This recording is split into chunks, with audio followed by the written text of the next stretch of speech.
Hey, Joe. What down, Joe?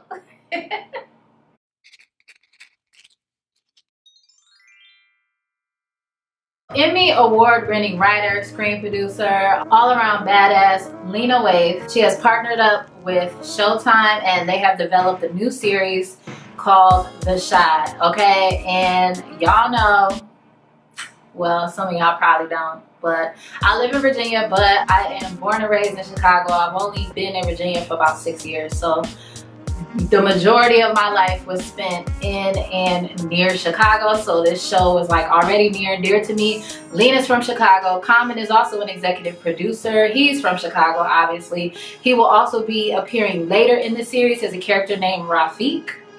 I don't really know how to say that. But yeah, Lena is also the executive producer of the critically acclaimed Netflix series Master of None. She's an LGBT member and she's just dope. She's just really dope. I like her whole style. We know that because it's on a premium channel, because it's not on like a network show or like basic cable, that we would actually be able to get some grit.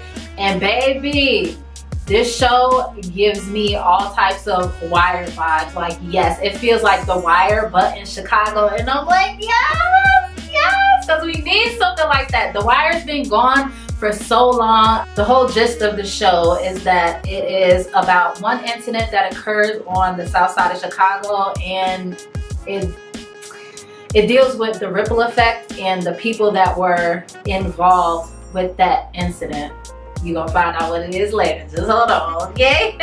Like, as soon as the opening credits come on, this show is so Chicago. Like, the first song playing is Chance, All We Got. The opening shots are just the many murals in Chicago, the streets, the brownstones. You see the L train, you see the Garfield 55th station. They say the 9th, 79th, like it's so south side of Chicago. If you saw my Chicago vlog, which I'll link it here in the iCard, it's got a lot of the different murals that I was showing you in my Chicago vlog.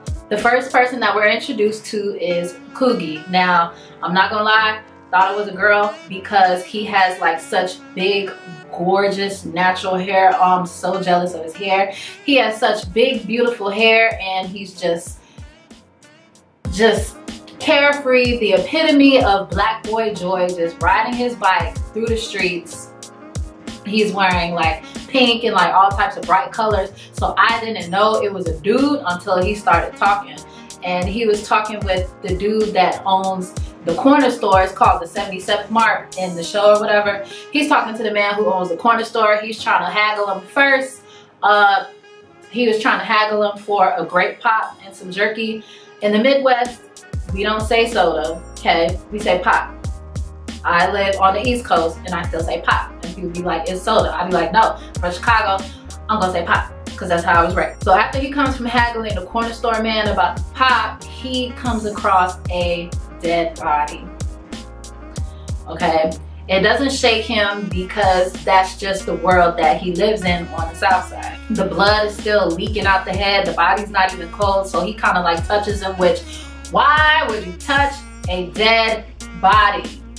Why? He notices the blood leaking from homie head, so he like, fuck it. He takes his shoes, he takes his chain, tries to run his pockets, and then someone at the house near where the body was found, he, you know, like gives him the signal to like run because the police is coming. He ditches his bike, he puts on his hood, tucks his hair into his hood, and then tries to blend in with people walking on the street. I'm not gonna lie, this next part scared the shit out of me. He gets tackled by a cop, and it just comes like straight out of nowhere. Like, the cop just he tackled the shit out that boy. And he tackled him so hard that it made me like screaming. Next we see Jason Mitchell. He played Eazy-E on Straight Outta Compton. He now plays Brandon in this show. His character is a chef at some type of bougie, you know, popular Chicago restaurant. The head chef's wife is telling him that she's gonna promote him to the line. He says he's not trying to mess that up because he has plans to open his restaurant with his girlfriend. Later on, we see him with said girlfriend. She's a cute little girl with natural hair. And she says, your mom popped up at the crib. She's drunk. you gotta come talk to her. So they get home and his mother is Detective Kima from The Wire. I'm like, yeah! Yes! I haven't seen her in anything since The Wire. She says Coogie in jail. Turns out the dude with all the hair, his name's Coogie, that is his mother. So obviously that's Brandon, aka Jason Mitchell's brother. So all the dots are starting to connect here as the story develops. The girlfriend tries to ask her, you know, what for, what's going on. And then she blows up at the girlfriend. She don't like the girlfriend for whatever reason. She seems like a really sweet girl, but at the same time, the mother also may have some type of drug addiction as well, because she's just she just seems very like extremely unstable, very violent. She nitpicks over every little thing in the house, you know, talking about the decor of the house. Bitch, it couldn't have been me. It wouldn't have been me. So next we see a little boy, a little cute little chocolate boy. He's actually the boy who played in Moonlight. And he's walking down the street with a tall, beautiful, dark-skinned chocolate girl with natural hair. And I'm like, yes, for these beautiful chocolate babies. They're brother and sister. So the nigga goes to school and he's like giving the googly eyes to some girl, and his friends is like, yo, why don't you go talk to her? He goes up, so he finally gets the balls to go up and talk to the girl. She was like, hey, are you gonna sign up to be in The Wiz? She only wants to talk to him if he signs up for the play, you know, signs up to audition. So he goes and signs up because, you know, at any age, whether they're 4 or, you know, 84, men are gonna do stupid shit. Men are gonna do stupid shit if that's gonna get them in good with a girl. But then it kind of made me think like, well, if she only wants to talk to him if he signs up for the play, is she even really interested in him in the first place? That plays out later, because he goes to the audition for The Wiz and he's gonna audition for the Tin Man, and he tries to ask the old girl out to the mall on Saturday, and she's like, well, I'm already going to the mall with Jake. And he's like, my boy Jake? And she's like, yeah. So he runs out the auditorium, he's mad, he runs up on Jake and he's like, what the fuck, you breaking bro code, da da da da. And he was like, nigga, you was taking too long to talk to her. We'll get back to them in a minute. We're introduced to a little Jacob Lattimore, which my sister used to be in love with him. And I remember when he was like 12, 13 years old, and now he a grown man dicking bitches down on Showtime. What? Because when we see him, this girl is giving him head, and then they get in the bed and then they start kissing passionately. So I'm assuming by the way that they're kissing that that's his girlfriend. That's the same girl who was walking with those were the same chocolate kids from earlier who were walking together. So her name is Keisha. So we get to see how Keisha and Emmett know each other. They're in a relationship and his phone's going off. She's like, who is that? Who is that? She grabs the phone. Tiffany. Who is Tiffany? And then at the same time she grabs the phone and she's ready to have an argument. His mom comes home because he grown. He's maybe like early 20s. He grown, but he lived with his mama. She's naked, so she scrambles up under the bed. The mom comes in the room, and then she's like, if you gonna be smoking and fucking all the time in my house, you need to be at least paying some rent. And then she sits down on the bed, and her foot is on Keisha's panties. So she's like, what's your name, girl? She's sitting on the bed. Emmett's all nervous. She's like, I'm gonna say it again. What's your name, girl? Keisha. You want some breakfast? You hungry? Yeah. Well, you want some bacon? Yeah. Well, the sausage was on sale, so that's what we having. And that whole time, I'm like, this is really just happened.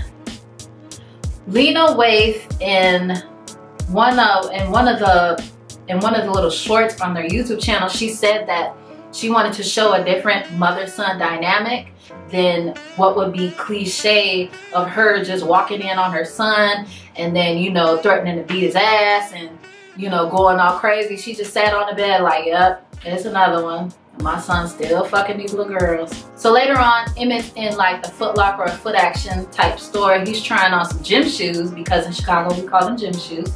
He's trying on some gym shoes and his baby mama busts in with a baby and she's like, why you don't ever take your baby? You a deadbeat. He like, I already got 2 kids. I can't afford a 3rd. She was like, this is your baby, blah, blah, blah. They caused a whole scene and he's like, you know what, fuck it. We about to go get this paternity test right now. Next, we see him at his house. His mother is knocking on the door, and she hands him the same baby that the baby mama brought to the shoe store. She hands him the baby as well as a sheet of paper that says he is indeed the father of this child. So the mother was like, you know, she just dropped the baby off. I'm not babysitting. This is your responsibility. Handle that. When he reads the paper, he's like, fuck. And then she was like, yeah, why you keep doing it without a condom? In that moment when she handed him the baby, like, she just reminded me of the mom from Everybody Hates Chris. I ain't raising no babies. Y'all remember? Y'all remember Pam, Rochelle? So now, this nigga got 3 kids, and they probably all have different mothers.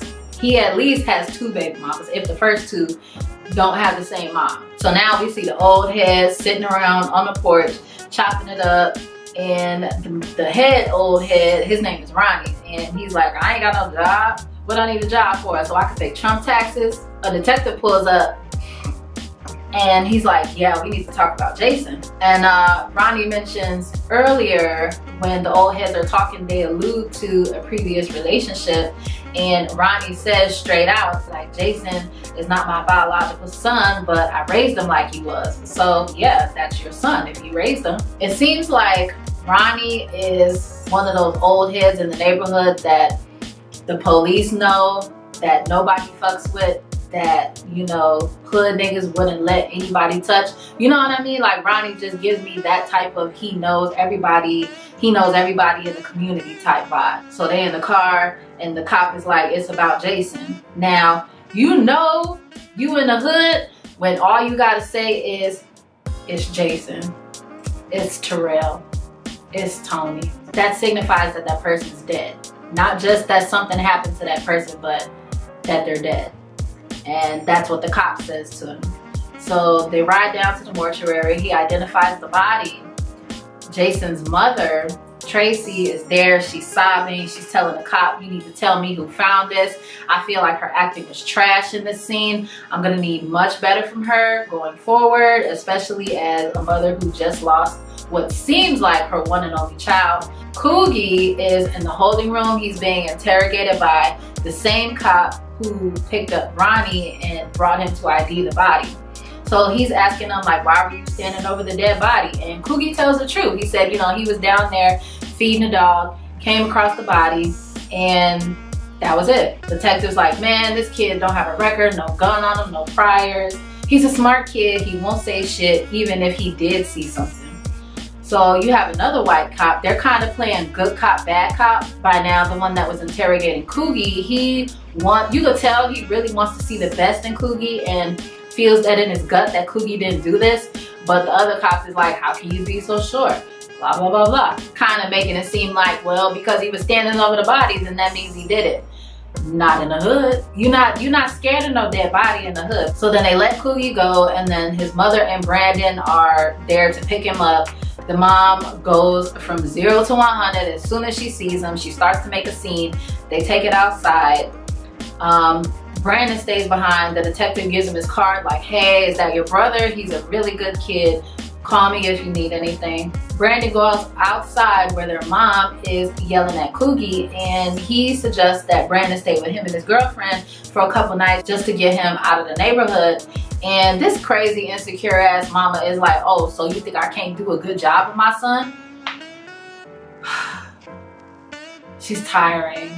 I'm tired already. Love you, Kima, but I'm tired. Your son just got picked up and questioned for a fucking murder.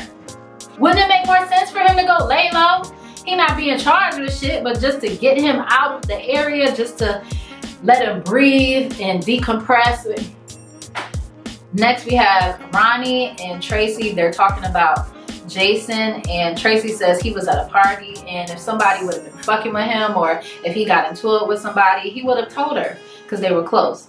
And she tells Ronnie that he needs to find out who shot Jason because you know the cops ain't gonna do shit. She said that Ronnie always took care of her, so now he needs to go take care of this. That kind of shows you right there that Ronnie knows everybody. He could talk to any and everybody, and he could get to whoever really did this. So he goes to some of the corner boys. He's like, yo, I'm trying to find out, you know, what happened to my son. And the dude gives him some information.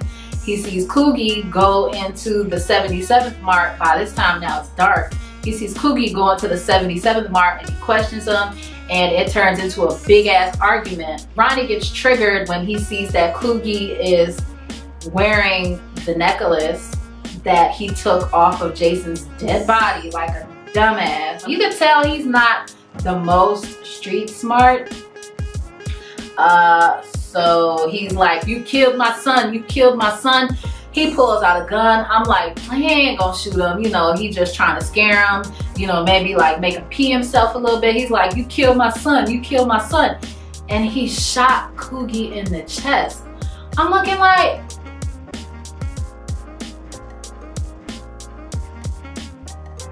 this is a main character.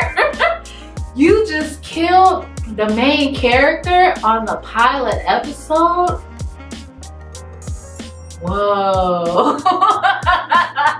Okay. Did you really just do that? You can't do that, can you? Can she? Lena, you can't do that. She can and she did. So then the cop who questioned him just the day prior, he rolls up and finds Coogie's dead body. Mind you, Ronnie, when right after he shoots Coogie, he runs into the alley, and who's in the alley but little Kevin and his 3 friends. He sees Ronnie's face and he's like, hey man, hey. And Ronnie he's stunned, he doesn't know what to do, he just needs to get the fuck out of there. So everybody runs away from the scene. Next we get Brandon, he's walking into work, he gets the call. His girlfriend says, it's Coogie, she's crying, and we already know what that means. Jason Mitchell is such a good freaking actor. Oh my God, he can emote.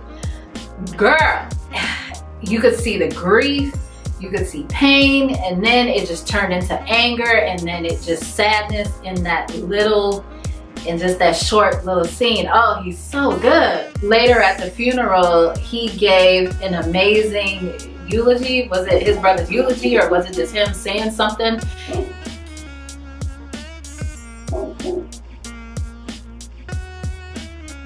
Shut up! Jason Mitchell is at this funeral crying like someone he really knew for real just died. Like, he's so good. Like, I'm gonna just keep saying that throughout this review. He's such a good freaking actor. He said his brother was a virgin and that it's sad that we live in a world where being a 16-year-old virgin is funny. He was only 16, not the baby. Brandon says the reason that God took Coogie from this earth was because Coogie was too good for this. That's so sad. So then after the funeral, the crazy, annoying ass mama confronts him and like, it's all your fault. You was only watching him one day. You should have blah, blah, blah, blah.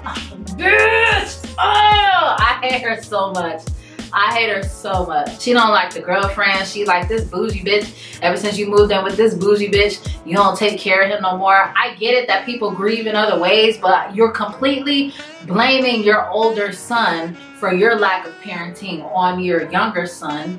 Like, bitch, go somewhere. So instead of going to the repast, he decides to go to work, and his boss is like, no, you shouldn't be here, go be with your family. And he's like, man, just let me work, just let me work, I need this, just let me work.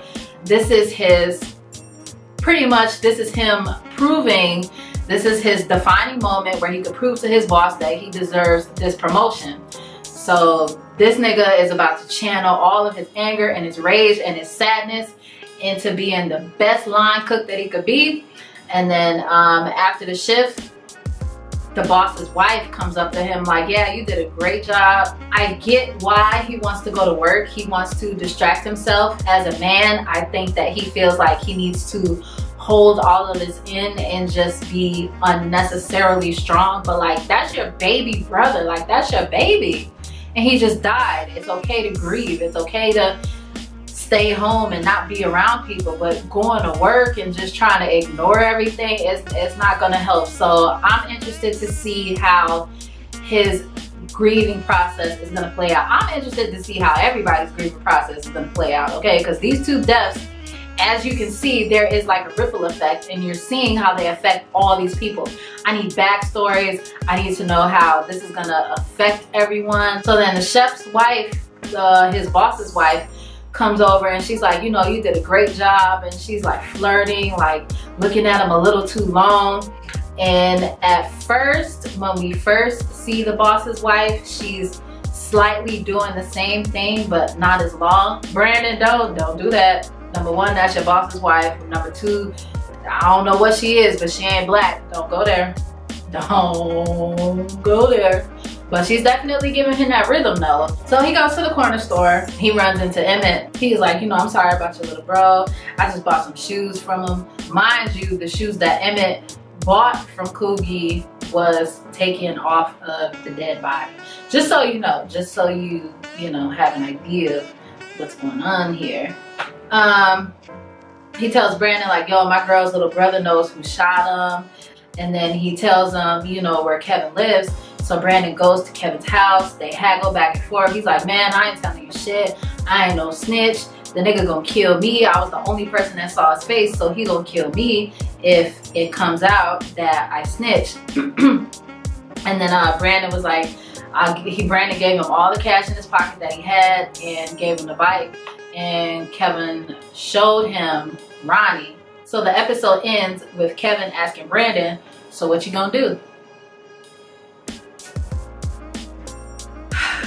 I'm so intrigued. I need some sickening flashbacks of Coogie and, you know, Brandon when they was kids. I need some flashbacks of them from like the month prior. I need to see Coogie as like some type of angel or some shit. I just really want to know how all of this is going to play out with the theme of them killing the wrong people. And that's why I said it says a lot about why the murder rate is what it is in Chicago, because of revenge killings. You think you know, try to kill this one person because you think this is who killed this person, and then if a witness sees you, you gotta kill them, and then it's just all types of just back and forth retaliation, and it's like, no. No, it's just so heartbreaking. I want to know if we really are ever gonna find Jason's killer. Probably. I mean, I don't see why not. If this is an ensemble cast, there isn't really a star in the show, just like The Wire. Sorry to make them comparisons, but there isn't.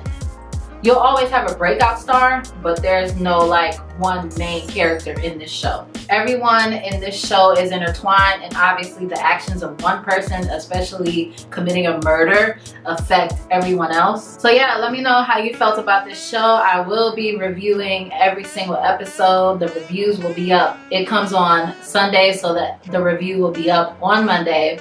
Let me know how you feel down in the comments, and I will see you for episode 2.